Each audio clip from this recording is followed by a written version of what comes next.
Many, many years ago, I was frustrated with dating in LA. I had been ghosted, cheated on, you name it.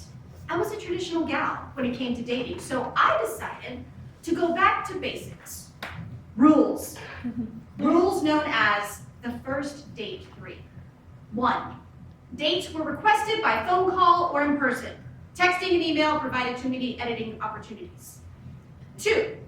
Pick me up, because you'll never see the inside of my place if you never see the outside. 3. Pay for dinner. Yes, I offer, but as I reach for my wallet with my left hand, you better be paying with your right. But these rules were no help in the city of angels. So as I entered my late 20s, I resigned myself to working too many jobs and chilling with my cats. Allison, a fellow NU alum, was in grad school at USC and was newly coupled up and in love. And like most people in love, she wanted everyone to be in love. And knowing I was frustratingly single, she wanted to set me up with her classmate. He's Southern too. He's from Oklahoma. Okay. Come to this party and I'll introduce you. I show up, get a vague description of said Oklahoman, wander around, spot him, and proceed to introduce myself and go on a date with the wrong guy. Shout out to Matt, the wrong guy who came tonight. Thank you so much.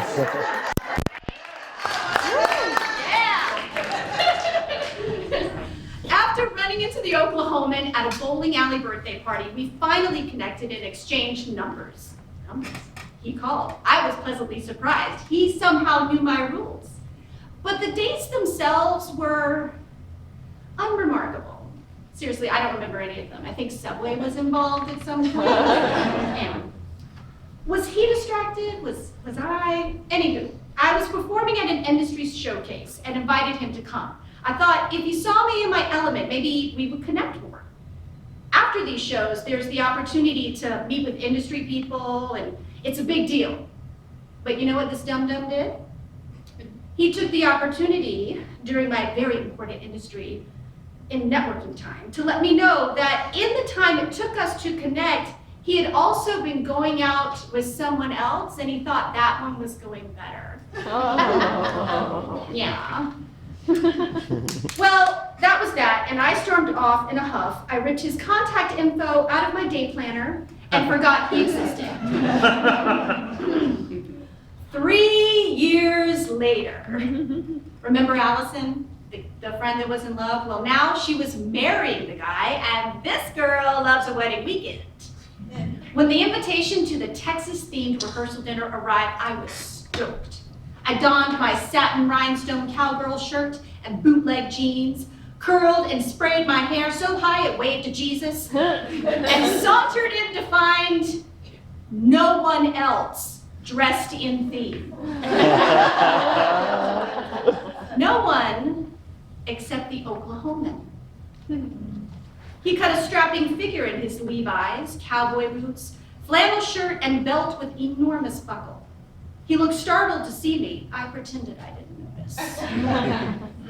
The line dance lessons began, and I was the first one on the floor.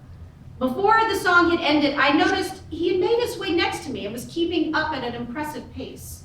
The dances became increasingly tricky, and it was as if he was a peacock prancing and showing off his feathers. It was hard not to show I was impressed. After the boot scoop boogie, I took a break for a beer. He soon appeared at my side. I like your shirt. Thanks. Your belt buckle is cool. Thanks. You want a two-step? Sure.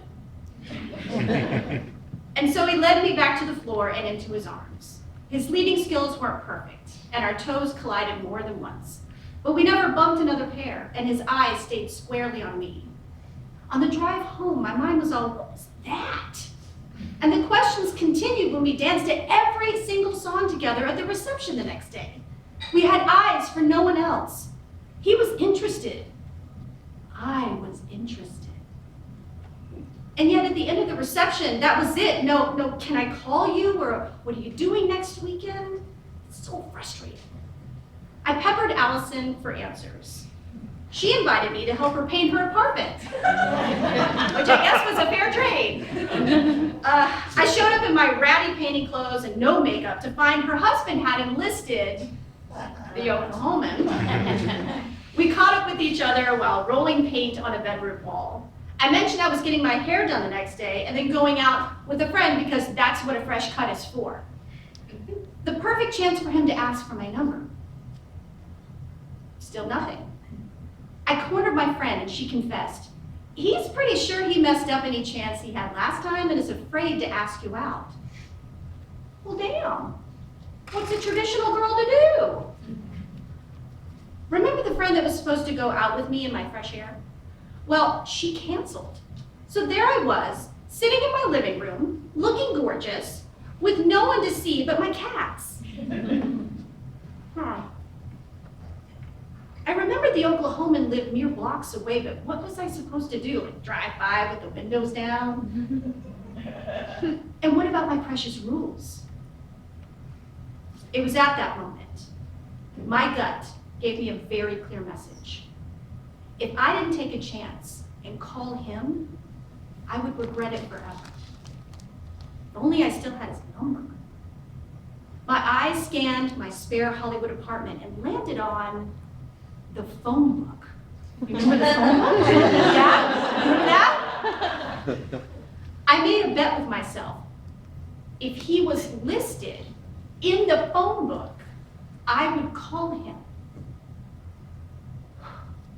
I crossed the room and picked up the thick tome, thumbing through the white pages until my finger traced the correct page, and I saw the entry, Blue, TD on Franklin Avenue. Could that be Travis Blue, AKA the Oklahoman? It was now or never. Using my landline phone, I slowly dialed the number. He answered on the second ring. Hello? Hi, it's Dorothy. So I got my hair done and a friend canceled and I was going out for a margarita and I was wondering if you wanted to join me. Rule number 1 broken. I had called him. Really? I mean, yes. Cool, I'll pick you up in 10. Oh. Rule number 2, pick me up. Squash, why was I in the driver's seat? As we settled into a booth at Acapulco on Sunset Boulevard, I found myself unusually nervous. So I downed half of my grande margarita and got down to business. So I think there's something going on here, and I just wanted you to know that the past it's the past. It's like water under the bridge, and this is not a date. But if you wanted to, you could ask me on a date if you want. And he did. And 6 months later, we were engaged. And exactly 20 years ago, on October 24th, 2004, we were married. Wow. And I'm glad I took the risk and threw out my rules. Happy anniversary to my Oklahoman. Where are you? Travis